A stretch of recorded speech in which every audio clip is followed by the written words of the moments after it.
Pasteurs, séminaristes et fidèles, participant à la conférence en ligne de Nouveau Ciel, Nouvelle Terre, Shincheonji, témoignages sur les paraboles et la réalité des secrets du royaume des cieux, soyez les bienvenus. Je suis Sang-Yeon Han et je serai votre présentateur aujourd'hui. Merci à tous ceux qui participent à cette conférence en ligne de Nouveau Ciel, Nouvelle Terre, Shincheonji, diffusée dans le monde entier. La conférence qui se déroule actuellement vous permettra de savoir comment garder la nouvelle alliance que Jésus a donnée à tous les croyants du monde entier. J'espère que vous qui assistez depuis chaque pays du monde entier passerez tous un temps précieux au cours duquel vous recevrez beaucoup de grâce et de réalisation. Tout d'abord, nous allons prier avec le même cœur, puis nous commencerons la conférence. Dieu notre Père, le Créateur aimant, envers qui nous sommes reconnaissants, vous avez permis que votre précieuse parole soit ici, avec nous. Alors, même si l'homme médite sa voix, c'est le Seigneur qui guide ses pas. Donnez-nous donc les yeux pour voir, les oreilles pour entendre et le cœur pour réaliser. Et s'il vous plaît, guidez-nous, afin que ce soit un moment précieux au cours duquel le feu de la parole de Dieu, qui sera témoigné, brûlera dans nos cœurs et au cours duquel nous recevrons la grâce tous ensemble. S'il vous plaît, guidez-nous afin que nos cœurs puissent être réchauffés par la parole de vérité, à la fois pour ceux qui l'entendent et pour ceux qui la prêchent.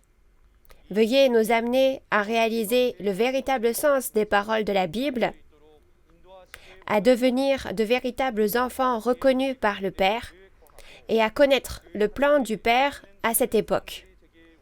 Accordez-nous, s'il vous plaît, la bénédiction de toujours vivre dans votre grâce et de tous devenir des personnes qui réalisent votre amour.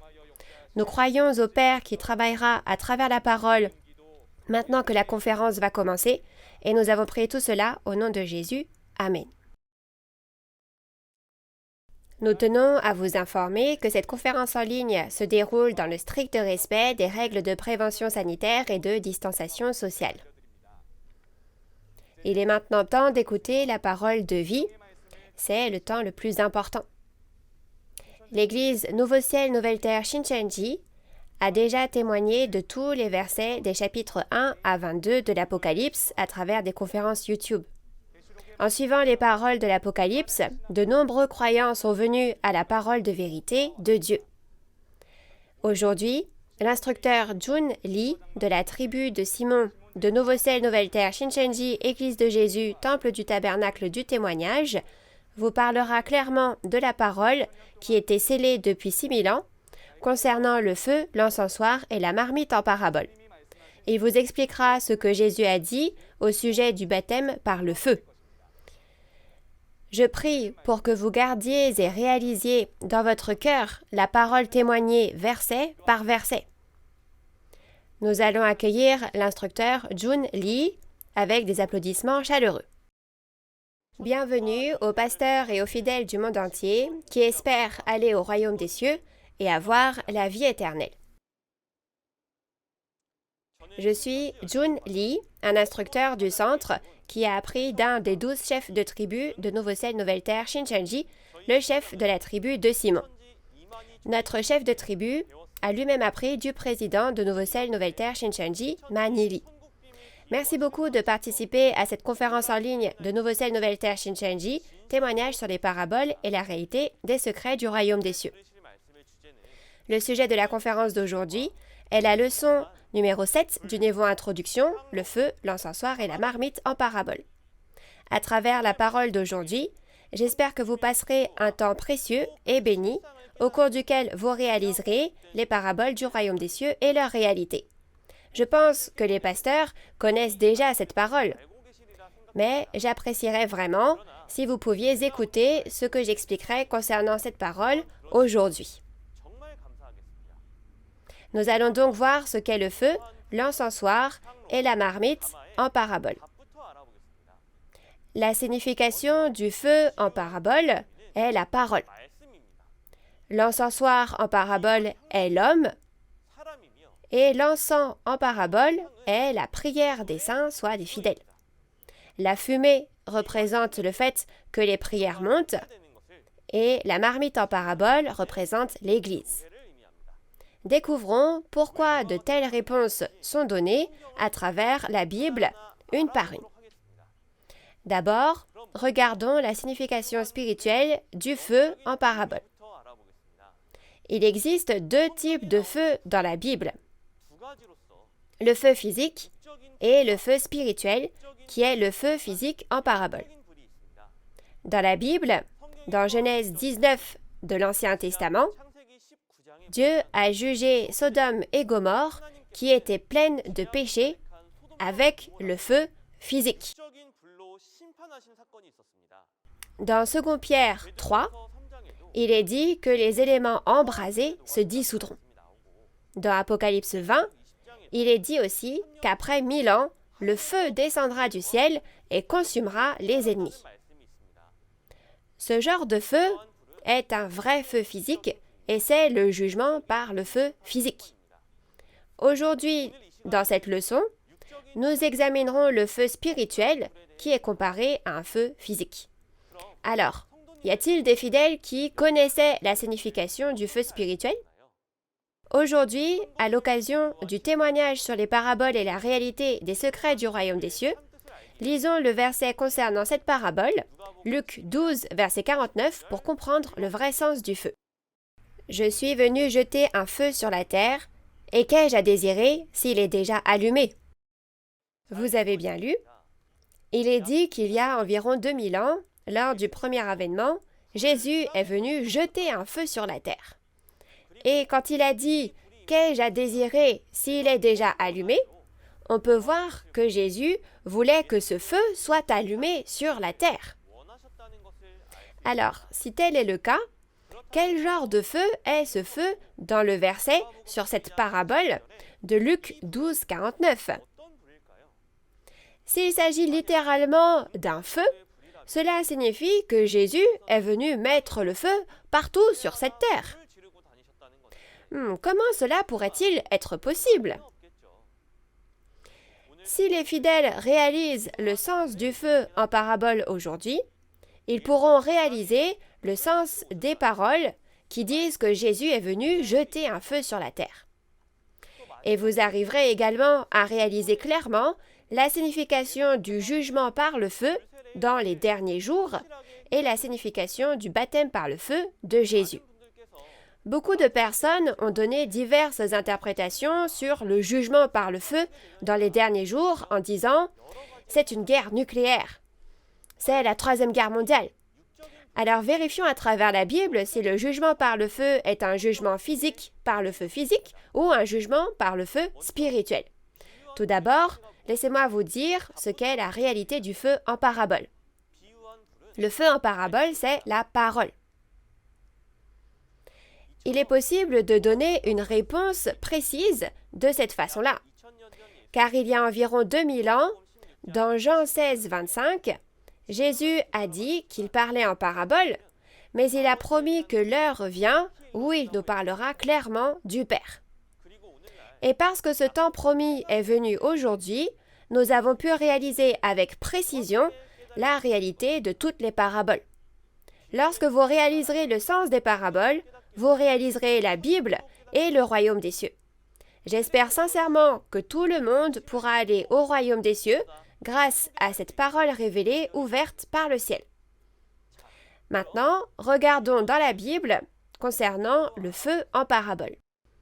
Comme vous le savez déjà, Dieu a utilisé sa création physique pour parler des secrets spirituels de Dieu en parabole.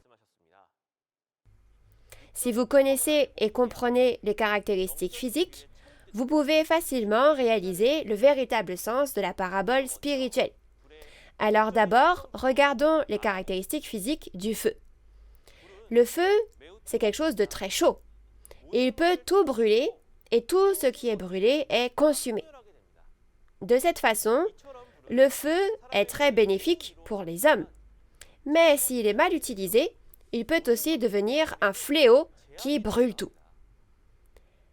Vérifions la signification spirituelle de ce feu point par point à travers la Bible. Lisons d'abord Jérémie 23, verset 29. Ma parole n'est-elle pas comme un feu, dit l'Éternel, et comme un marteau qui brise le roc? Vous avez bien lu.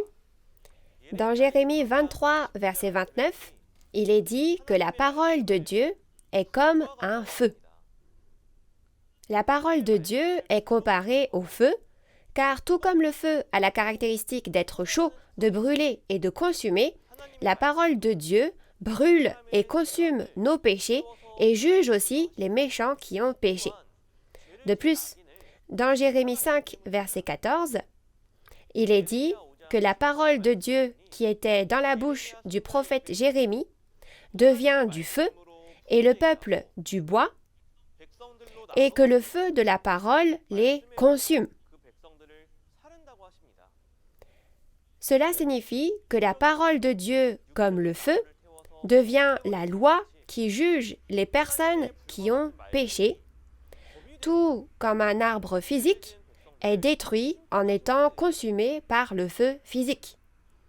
Comme nous l'avons vérifié dans la Bible, le sens du feu en parabole est la parole de Dieu. Je crois que vous avez réalisé que la parole de Dieu brûle nos péchés et juge également le peuple pécheur. Ensuite, apprenons ce qu'est le jugement par le feu à la fin des temps, à propos duquel de nombreux chrétiens et même les personnes dans le monde sont curieux aujourd'hui. Beaucoup de personnes pensent que le jugement par le feu au temps de la fin est une énorme catastrophe qui se produira physiquement. Et ils disent « c'est une guerre nucléaire, c'est la 3e guerre mondiale ou c'est la fin de la Terre ». En conséquence, beaucoup de personnes craignent le jugement par le feu et espèrent que la fin des temps ne viendra pas. Chers fidèles, qu'en pensez-vous? Pourquoi est-on jugé? On est jugé parce que l'on a péché, n'est-ce pas? Si une personne a péché, il est normal qu'elle soit jugée. Mais peu importe combien on réfléchit, la terre et toutes les créatures, elles, n'ont pas péché. Alors pourquoi devrait-elle être jugée?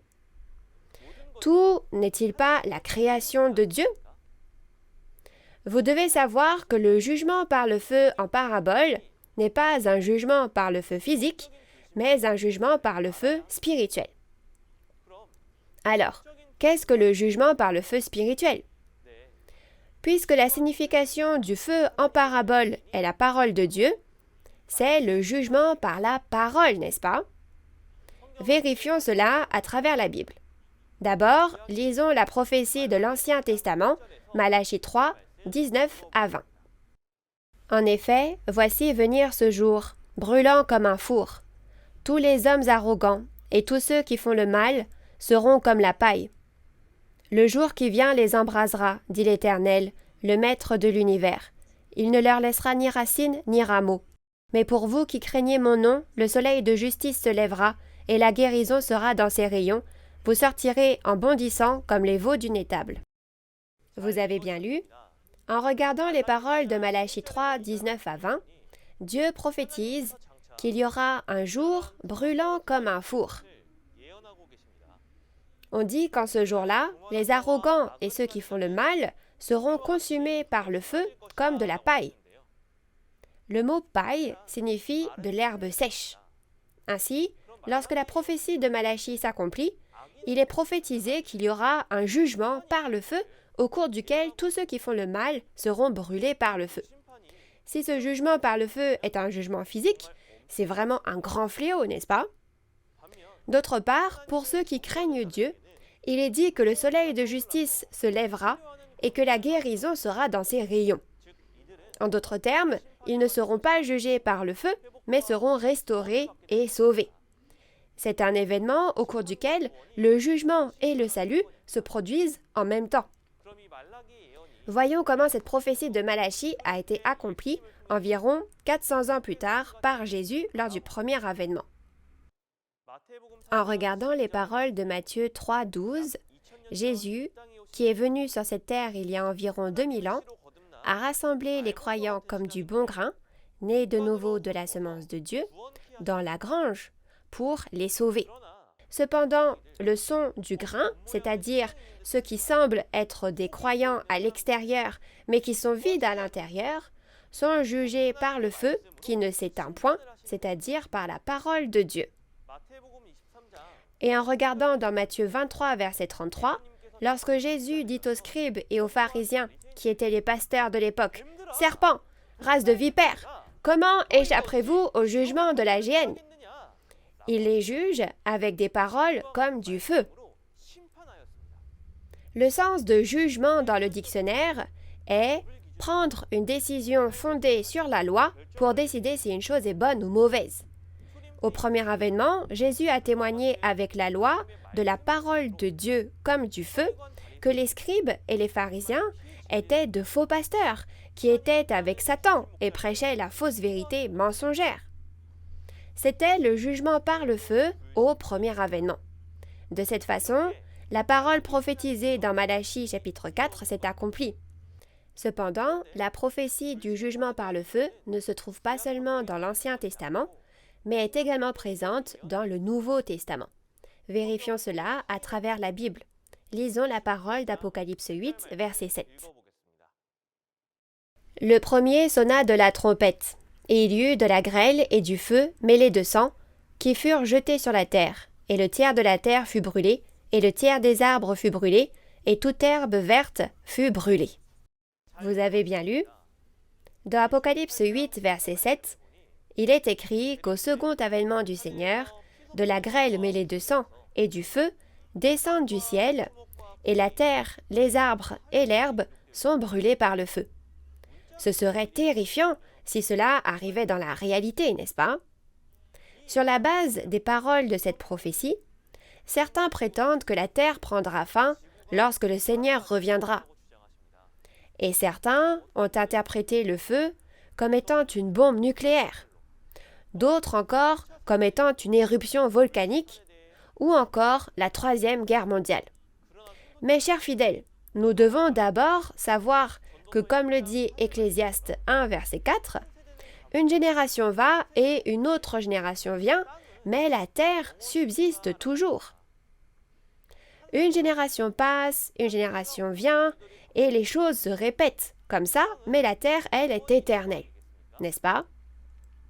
C'est pourquoi le jugement par le feu qui a lieu aujourd'hui n'est pas le jugement par le feu où la terre disparaît. Vous savez peut-être que l'Apocalypse est un livre prophétique et qu'il est écrit en parabole. Ce jugement n'est pas un jugement par le feu qui brûle physiquement la terre et la consume. Nous savons déjà ce que sont le feu, l'arbre et l'herbe en parabole. Le feu est la parole de Dieu. Et la terre, l'arbre et l'herbe en parabole font référence à l'homme. En d'autres termes, comme dans Jean 12, verset 48, le jugement du dernier jour sera donné par les paroles de Jésus. Dans Apocalypse 20, verset 12, il est dit qu'à la fin des temps, nous serons jugés devant Dieu selon nos actes, selon les paroles de la Bible qui y sont écrites. Par conséquent, le jugement par le feu au second avènement du Seigneur n'est pas un jugement par le feu physique qui met fin à la terre, mais un jugement spirituel par la parole. Ainsi, les croyants qui croient en Dieu et en Jésus et espèrent aller au royaume des cieux et recevoir le salut ne devraient pas avoir peur de la fin de la terre, mais devraient examiner à quel point ils connaissent, gardent et pratiquent la parole de Dieu. Ensuite, regardons le baptême par le feu qui brûle nos péchés. Premièrement, le baptême signifie purifier en lavant. Alors, que signifie le baptême par le feu? Oui, c'est ça. C'est le baptême par la parole. Lisons les paroles d'Ésaïe 6, versets 6 à 7, pour découvrir pourquoi une telle réponse est donnée. Mais l'un des séraphins vola vers moi, tenant à la main une pierre ardente, qu'il avait prise sur l'autel avec des pincettes. Il en toucha ma bouche et dit « Ceci a touché tes lèvres. Ton iniquité est enlevée et ton péché est expié. Vous avez bien lu? Dans Ésaïe chapitre 6, nous voyons qu'un ange est venu à Ésaïe avec une pierre ardente qu'il avait prise de l'autel et en a touché la bouche du prophète Ésaïe. Qu'arriverait-il à la bouche d'Ésaïe si la pierre ardente que l'ange avait apportée avec lui était littéralement du feu? Toute sa bouche ne brûlerait-elle pas? Oh, le simple fait d'y penser est terrifiant.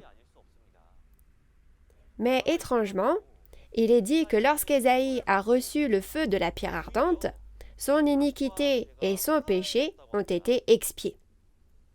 Et le prophète Ésaïe est devenu une personne de devoir qui prêche la parole de Dieu.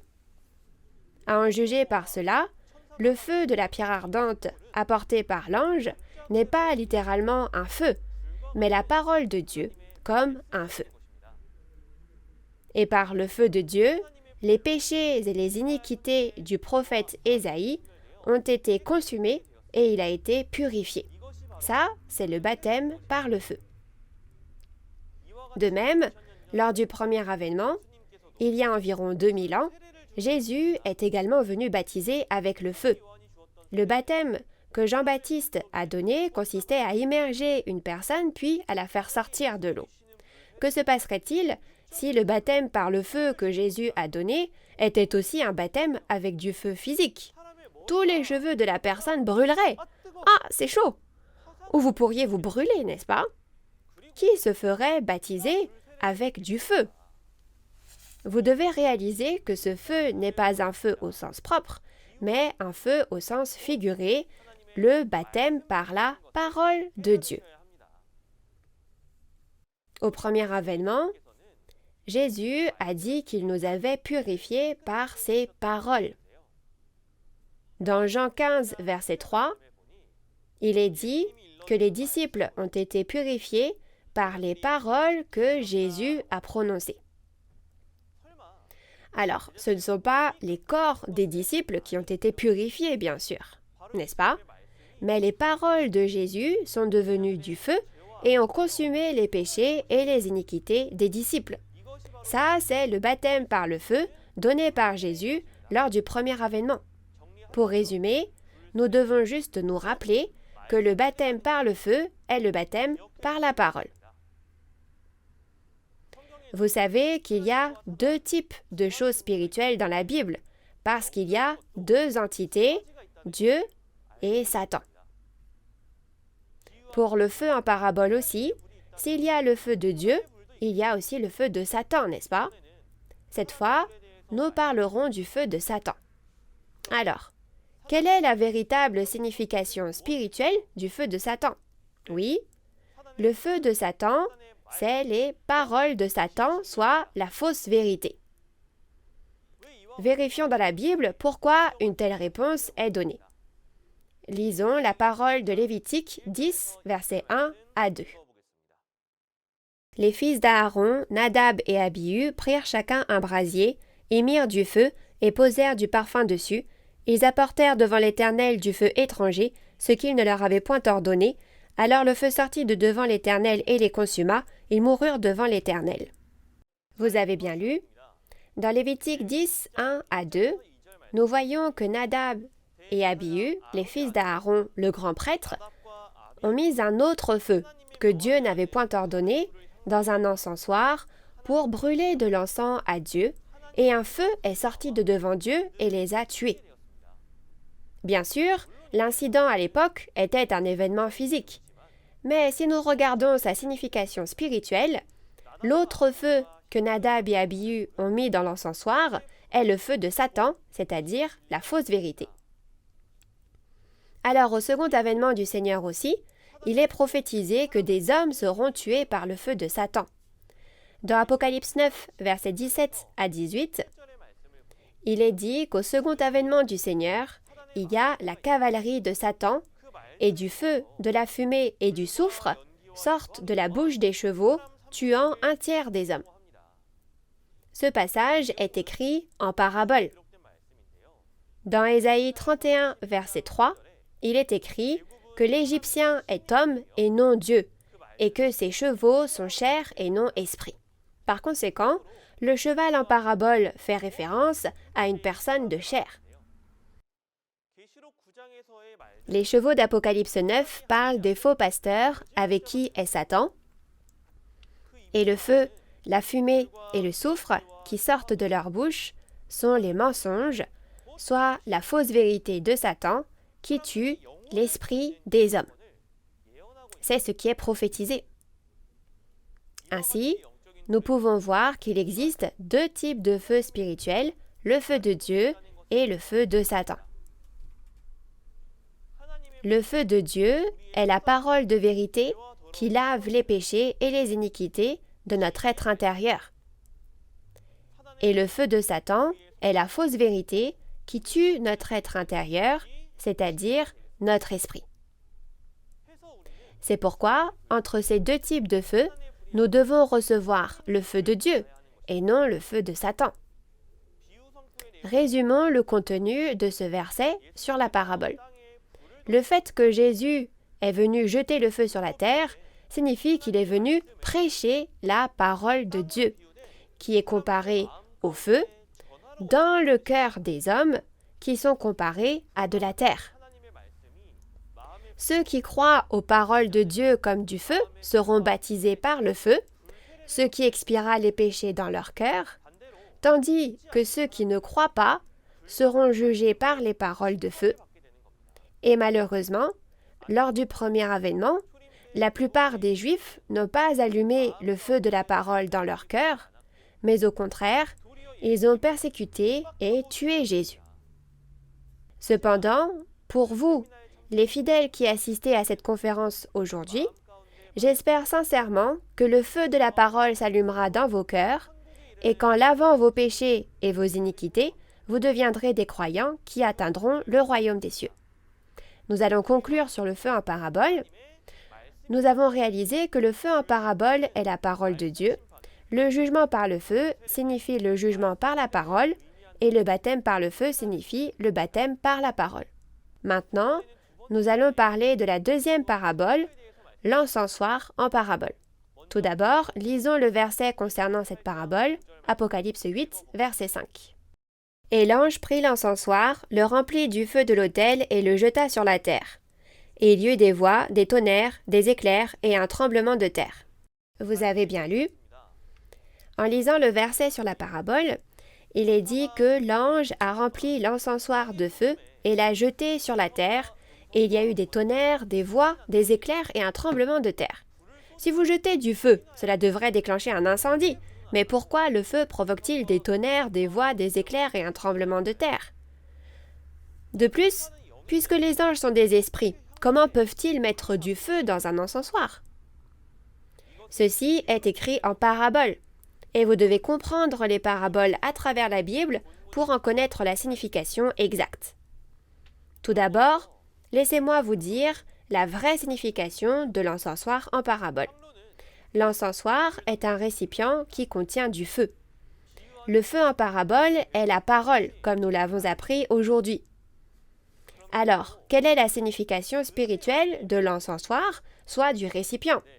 Oui, comme vous l'avez entendu lors de la dernière conférence, c'est l'homme.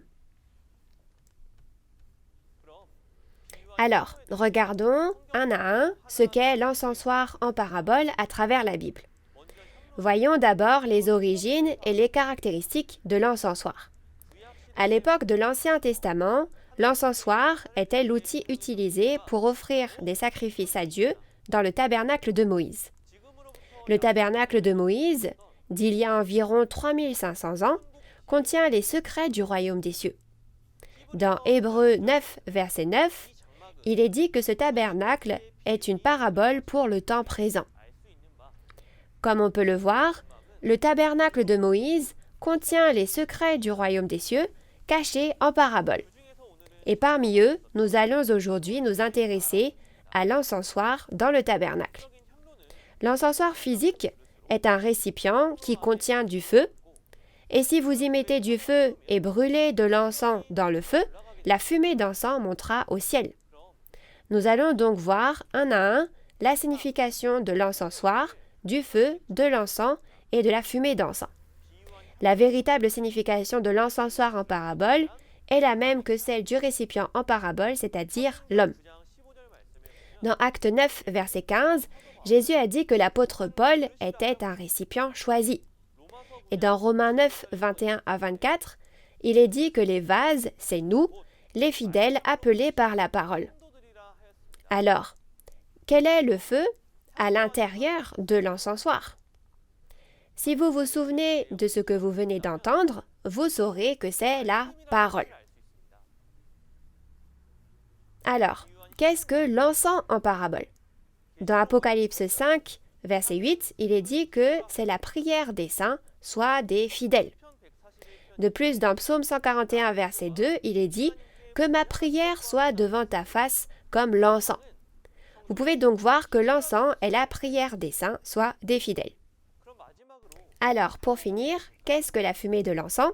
Dans Apocalypse 8, versets 3 à 4, il est écrit que l'encens monte devant Dieu de la main d'un ange avec les prières des saints. À en juger par cela, les prières des saints ne montent-elles pas à Dieu par les anges comme la fumée d'encens qui monte au ciel? La fumée de l'encens est donc la prière qui monte. Ainsi, vous avez pu voir que l'encensoir, l'encens et la fumée de l'encens représentent les prières que les croyants offrent à Dieu. Si une personne comme un encensoir prie avec ferveur, ayant la parole de feu dans son cœur, comme lorsqu'on brûle de l'encens, alors sa prière atteindra Dieu comme la fumée qui s'élève. Regardons maintenant les prières que Dieu reçoit. Lisons la parole de Jean 15, verset 7. Si vous demeurez en moi et que mes paroles demeurent en vous, demandez ce que vous voudrez et cela vous sera accordé. Vous avez bien lu? Dans Jean 15, verset 7, Jésus a dit « Si mes paroles demeurent en vous, alors demandez ce que vous voudrez et cela vous sera accordé. » Alors, ce que nous pouvons comprendre à partir de ces paroles, c'est que, tout comme la fumée d'encens ne monte au ciel que lorsque l'encens est touché par le feu et consumé, il en est de même pour nos prières, lorsque nous connaissons la parole de Dieu, que nous la mettons dans nos cœurs et que nous prions selon la parole, alors Dieu recevra cette prière et y répondra. Les prières qui sont offertes sans connaître la parole de Dieu ni sa volonté ne sont pas des prières convenables aux yeux de Dieu. Par conséquent, j'espère que les fidèles garderont à l'esprit qu'il faut d'abord réaliser la parole de Dieu et prier selon la parole pour que la prière monte vers Dieu et que toutes nos prières seront ainsi. Regardons ensuite la réalité de l'encensoir à chaque époque. Lisons d'abord Jean 4, verset 24. Dieu est esprit, et il faut que ceux qui l'adorent en esprit et en vérité. Vous avez bien lu? Il y a environ 2000 ans, la réalité de l'encensoir qui a mis la parole de vérité dans son cœur et a rendu un culte à Dieu et prié Dieu était Jésus. Jésus a dit dans Jean 4, verset 24, que Dieu est esprit, et il faut que ceux qui l'adorent en Saint-Esprit et en vérité. Au premier avènement, de nombreux croyants ont offert des sacrifices et des offrandes à Dieu par l'intermédiaire de leurs pasteurs, c'est-à-dire les scribes et les pharisiens, et ont offert des prières. Mais leurs sacrifices et leurs prières n'ont pas été reçus par Dieu. Et Dieu n'a reçu que le culte et les prières que Jésus, qui a reçu la parole de Dieu, a offert en Saint-Esprit et en vérité. Par conséquent, la réalité de l'encensoir contenant du feu au premier avènement était Jésus. Voyons s'il y a un pasteur comme un encensoir qui, ayant reçu la parole comme du feu, rend un culte et prie au second avènement également. Dans Apocalypse 8, verset 5, qui est une parabole, il est écrit qu'un ange, un esprit, prend un encensoir, le remplit du feu de l'autel de Dieu et le jette sur la terre. Ce que nous pouvons savoir de ces paroles, c'est qu'au second avènement, il y a un pasteur qui est comme un encensoir qui a reçu le feu de la parole de Dieu. Qui est ce pasteur? Dans Apocalypse 2, verset 17, Jésus promet de donner la manne qui était cachée aux vainqueurs. Comme les fidèles le savent, la manne qui était cachée est la nourriture spirituelle qui peut être mangée au second avènement du Seigneur, c'est-à-dire la parole révélée. La réalité de l'encensoir contenant la parole au second avènement du Seigneur est le pasteur promis, le vainqueur, qui a reçu la manne qui était cachée de la part de Jésus, comme promis dans l'Apocalypse, c'est-à-dire qui a reçu la parole révélée. Dieu accepte les cultes et les prières de ceux qui ont la parole. Comment Dieu pourrait-il recevoir un culte et des prières offerts par des personnes ne connaissant ni la Bible ni la volonté de Dieu? Tout comme Dieu a reçu les cultes et les prières offerts là où se trouvait Jésus il y a environ 2000 ans, aujourd'hui, au second avènement du Seigneur, Dieu ne devrait-il pas recevoir les cultes et les prières offerts à l'endroit où se trouve le vainqueur, le pasteur qui a reçu la parole? J'espère que vous deviendrez des croyants capables de rendre un culte et de prier comme ce que Dieu souhaite, en vérifiant et en discernant grâce à la Bible. Résumons le contenu du verset sur cette parabole. Dans Apocalypse 8, verset 5, le feu que l'ange met dans l'encensoir est la parole de Dieu, et l'encensoir est le pasteur promis, le vainqueur. Et la terre représente les fidèles. Ceci est la parole de Dieu qui est comme un feu, témoignée aux fidèles par le vainqueur, le pasteur promis, qui a reçu la parole. Nous allons résumer encore une fois ce que sont l'encensoir, l'encens et la fumée d'encens en parabole. Nos prières montent vers Dieu et sont exaucées de la même façon que lorsque la fumée de l'encens monte vers le ciel après que l'on a mis du feu dans l'encensoir et que l'encens brûle. Et la réalité de l'encensoir contenant du feu au premier avènement est Jésus, et la réalité de l'encensoir contenant du feu au second avènement est le vainqueur. Voyons maintenant la marmite en parabole. Lisons le verset concernant cette parabole, Jérémie 1, verset 13. La parole de l'Éternel m'a été adressée une deuxième fois. Que vois-tu? J'ai répondu, je vois une marmite bouillante. Son ouverture est orientée vers le nord. Vous avez bien lu? En lisant la parabole, on dit qu'il y a une marmite bouillante, dont l'ouverture est orientée vers le nord. Dans ce cas, oula, toute l'eau bouillante ne sortira-t-elle pas de la marmite? Faire bouillir de l'eau dans une marmite est un spectacle courant dans nos maisons, n'est-ce pas? Alors ce n'est pas de ça que Dieu voulait parler, n'est-ce pas?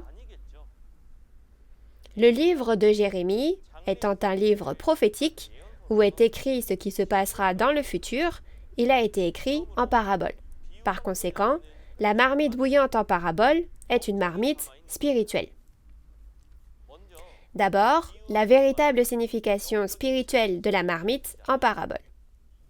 La marmite en parabole est l'organisation où les fidèles se rassemblent, c'est-à-dire l'Église. Commençons par les caractéristiques physiques de la marmite. Une marmite est un outil pour faire bouillir des aliments, comme la viande, et cuisiner. Et on peut dire qu'il s'agit d'un très grand récipient, n'est-ce pas? Vérifions à travers la Bible pourquoi le sens de cette parabole est l'Église. Lisons d'abord la parole d'Ézéchiel, chapitre 11, verset 3. Ils disent « Ce n'est pas pour tout de suite, profitons de construire des maisons. La ville est la marmite et nous sommes la viande. » Vous avez bien lu? En lisant Ézéchiel 11, verset 3, on peut voir que la ville est comparée à une marmite. Et nous, soit le peuple, à de la viande. À l'époque de l'Ancien Testament, la ville fait référence au lieu où se rassemblait le peuple élu de Dieu. Alors, où est le lieu où se rassemble le peuple de Dieu aujourd'hui? Oui, c'est l'Église, n'est-ce pas? Tout comme la viande cuit dans une marmite, les personnes changent au sein d'une organisation telle qu'une ville. Si une personne est dans l'organisation de l'armée, elle devient un soldat. Et si elle est dans l'organisation de l'école, elle acquiert beaucoup de connaissances et grandit. Alors, si nous sommes dans l'organisation de l'Église, ne serons-nous pas transformés en croyants qui peuvent aller au royaume des cieux? Ainsi, dans la Bible, l'Église est comparée à une marmite et les fidèles de cette Église sont comparés à de la viande dans une marmite. Alors, regardons les types de marmites. La marmite en parabole est l'Église, mais vous savez qu'il y a deux sens spirituels, n'est-ce pas? Pour la marmite spirituelle aussi, il existe deux types, la marmite de Dieu et la marmite de Satan. D'abord, regardons la marmite de Satan. Lisons la parole d'Ézéchiel 24, versets 3 à 6. Propose une parabole à cette communauté de rebelles. Tu leur diras, « Voici ce que dit le Seigneur l'Éternel. Installe la marmite, installe-la et verse-y de l'eau. Mets-y les morceaux de viande, tous les bons morceaux, la cuisse et l'épaule, remplis-la des meilleurs os. Prends le meilleur mouton, entasse aussi des os sous la marmite, fais bouillir à gros bouillon, et que les os qui sont dedans cuisent aussi. En effet, voici ce que dit le Seigneur l'Éternel. Malheur à la ville sanguinaire, marmite pleine de rouille, et dont la rouille ne se détache pas. Tire-en les morceaux, les uns après les autres, sans recourir au tirage au sort. » Vous avez bien lu. La parole d'Ézéchiel 24, versets 3 à 6, est une parabole comparant un pasteur rassemblant les fidèles dans son église et les faisant bouillir avec la parole à de la viande mise dans une marmite qui bout jusqu'à ce que les os cuisent aussi. Tout comme on utilise l'expression « cuisiner quelqu'un » quand on l'assaille de questions, les fidèles dans la marmite sont cuits par les paroles du pasteur. Le problème est que cette marmite est une marmite rouillée. Si vous mettez de la viande à l'intérieur et que vous la faites bouillir, la rouille s'infiltrera dans la viande et vous devrez jeter la viande. Les cœurs des fidèles doivent être bouillis avec la parole de Dieu, qui est comme de l'eau pure, mais puisqu'ils sont bouillis avec de la rouille, leur esprit mourront, n'est-ce pas? Alors Dieu nous dit de sortir la viande de la marmite rouillée une par une, sans tirer au sort. Pourquoi ces pasteurs font-ils bouillir les fidèles avec leurs propres paroles? Lisons Michée 3, 1 à 3, et aussi le verset 11.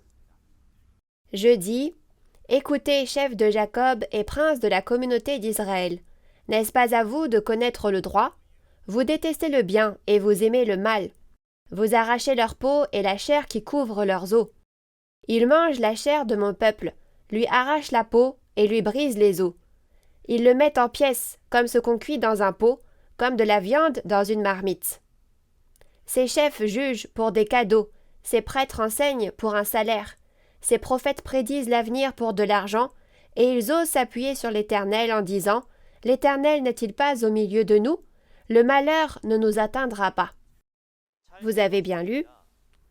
Dans Michée 3, nous lisons que leurs dirigeants, leurs chefs, soit leurs pasteurs, mangent la chair du peuple et lui arrachent la peau, comme ce qu'on cuit dans un pot, comme de la viande dans une marmite. Au final, comme dans Michée 3, verset 11, la raison pour laquelle les fidèles ont été bouillis dans une marmite rouillée était pour leur faire donner beaucoup d'argent en leur faisant écouter leurs paroles. Dieu a prédit que de tels pasteurs apparaîtraient dans le futur. Lorsque le temps est venu, ils sont apparus au premier avènement, c'étaient les scribes et les pharisiens. Vérifions cela à travers la Bible. Lisons Matthieu 23, versets 25 à 28. Malheur à vous, scribes et pharisiens hypocrites, parce que vous nettoyez le dehors de la coupe et du plat, et qu'au-dedans, ils sont pleins de rapine et d'intempérance. Pharisiens aveugles, nettoie premièrement l'intérieur de la coupe et du plat, afin que l'extérieur aussi devienne net. Malheur à vous, scribes et pharisiens hypocrites, parce que vous ressemblez à des sépulcres blanchis, qui paraissent beaux au dehors, et qui au dedans sont pleins d'ossements de mort et de toute espèce d'impureté. Vous de même, au dehors, vous paraissez justes aux hommes, mais au dedans, vous êtes pleins d'hypocrisie et d'iniquité. Vous avez bien lu. Les scribes et les pharisiens ont pris le contrôle du judaïsme il y a environ 2000 ans et ont fait bouillir les fidèles dans la fausse vérité de Satan pour les faire obéir à leurs paroles. Et c'était littéralement des pasteurs pleins de rapine et d'intempérance qui ont fait en sorte que le peuple donne beaucoup d'argent. Dieu a écrit ces choses dans la Bible pour nous faire réaliser que nous ne devrions jamais choisir cette marmite-là, et si j'appartiens à cette marmite, je dois en sortir le plus vite possible. Maintenant, regardons la marmite de Dieu. Lisons la parole de Zacharie 14, versets 20 à 21. Ce jour-là, il sera écrit sur les clochettes des chevaux, consacrés à l'Éternel. Les marmites dans la maison de l'Éternel seront consacrées comme les coupes devant l'autel. Toute marmite à Jérusalem et dans Juda sera consacrée à l'Éternel, le Maître de l'univers. Tous ceux qui offriront des sacrifices viendront et s'en serviront pour cuire les viandes, et il n'y aura plus de marchands dans la maison de l'Éternel, le Maître de l'univers, ce jour-là. Oui, vous avez bien lu. Ces paroles prophétisaient que la marmite sainte et pure, c'est-à-dire la marmite consacrée à Dieu, apparaîtrait. Si on est bouilli dans une marmite propre, la parole de Dieu pénétrera dans nos cœurs et ne serons-nous pas alors transformés à l'image de Dieu? Dans le même sens, Zacharie 8, verset 3, prophétise que la ville de vérité apparaîtra. La ville de vérité est une ville construite avec la parole de vérité, c'est donc l'Église. Cette ville de vérité est l'Église construite autour de Jésus lors du premier avènement, et cette Église est la marmite consacrée. Alors, quelle sera la marmite consacrée au temps du second avènement du Seigneur? Lisons les paroles d'Apocalypse 15, verset 5. Après cela, je regardais, et le temple du tabernacle du témoignage fut ouvert dans le ciel. Vous avez bien lu, dans Apocalypse 15, verset 5, il est prophétisé que le temple du tabernacle du témoignage apparaîtra au second avènement du Seigneur. Ce temple, qui est le lieu très saint, sera un temple qui témoigne de la parole de vérité au second avènement du Seigneur. La signification du temple du tabernacle du témoignage est temple qui témoigne des prophéties de l'Apocalypse du Nouveau Testament et de la réalité de leur accomplissement. Ceux qui réalisent et croient les paroles de ce témoignage sont le peuple de Dieu qui garde la nouvelle alliance. Par conséquent, ce temple est la marmite consacrée de Dieu. Pour résumer, je crois que vous avez réalisé que la marmite en parabole est une église où les fidèles sont rassemblés, et il y a deux types de marmites en parabole, la marmite consacrée, celle de Dieu, et la marmite rouillée, celle de Satan. De cette façon, Dieu a parlé de l'Église d'où la vérité sort et de l'Église d'où la fausse vérité sort à travers la Bible. Alors j'espère que nous pourrons discerner cela grâce à la Bible et devenir des croyants intelligents qui appartiennent à l'Église d'où la vérité de Dieu sort. Alors maintenant la conclusion. Dieu lave nos péchés et juge ceux qui font le mal par la parole de feu. Il n'entend pas les prières des méchants qui n'ont pas la parole, mais seulement les prières des justes qui ont la parole. Par conséquent, nous devons nous regarder dans le miroir de la Bible et nous devons voir à quel point nous connaissons et faisons la volonté de Dieu. La seule norme du bien et du mal est la Bible. J'espère que vous deviendrez des croyants qui réalisent parfaitement la Bible et s'efforcent d'être qualifiés pour aller au royaume des cieux. Nous qui vivons dans le temps de la fin, devons réaliser tous les secrets du royaume des cieux, parce que si vous ne réalisez pas les secrets du royaume des cieux, vous ne pourrez pas aller au royaume des cieux. Aujourd'hui, il est temps de témoigner clairement des paraboles, comme Jésus l'a promis. La raison pour laquelle je peux clairement en témoigner, c'est que ce qui était dit en parabole est apparu dans la réalité.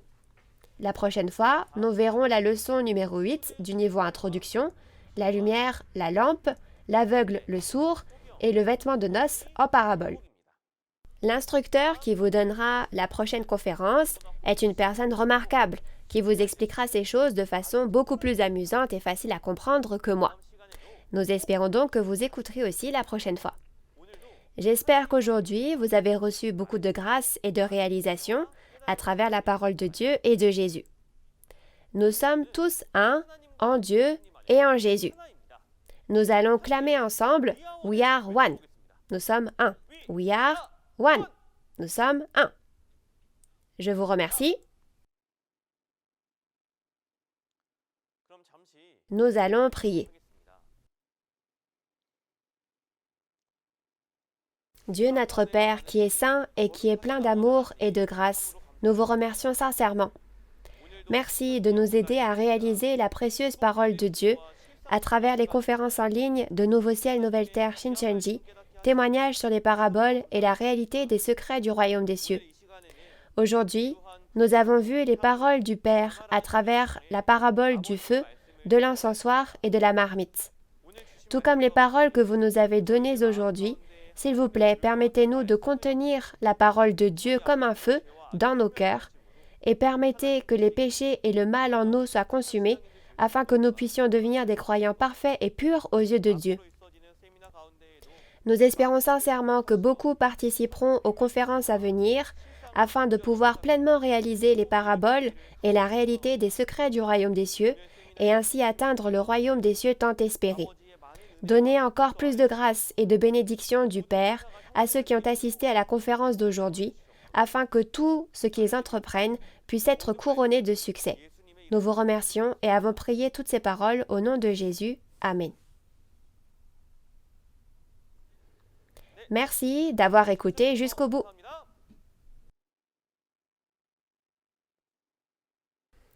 Une fois de plus, applaudissons chaleureusement Dieu le Créateur, Jésus est l'instructeur qui a témoigné de la précieuse parole aujourd'hui.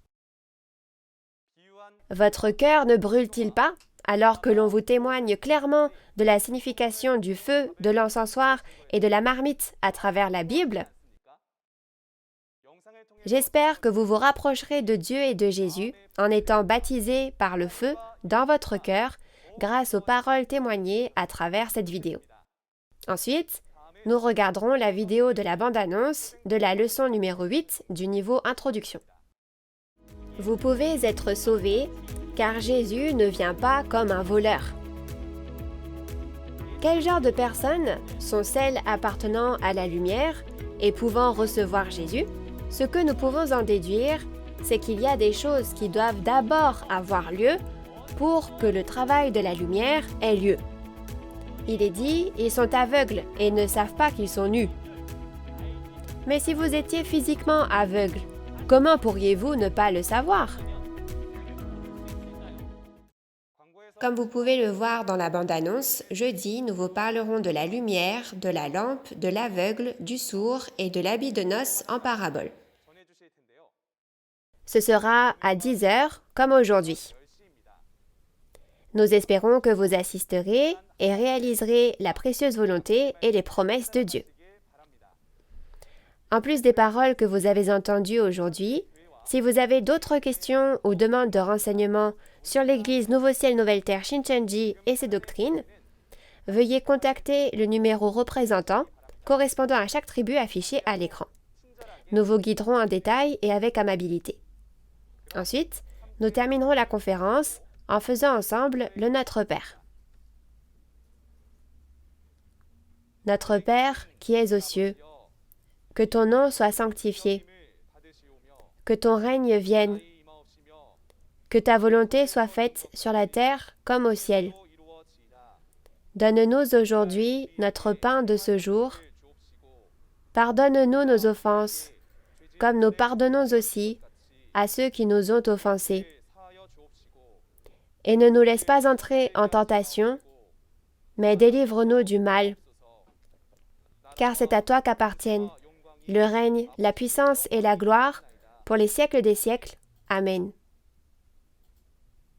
Ceci conclut la conférence en ligne de Nouveau Ciel, Nouvelle Terre Shincheonji, témoignage sur les paraboles et la réalité des secrets du royaume des cieux. Merci à tous ceux qui ont été avec nous.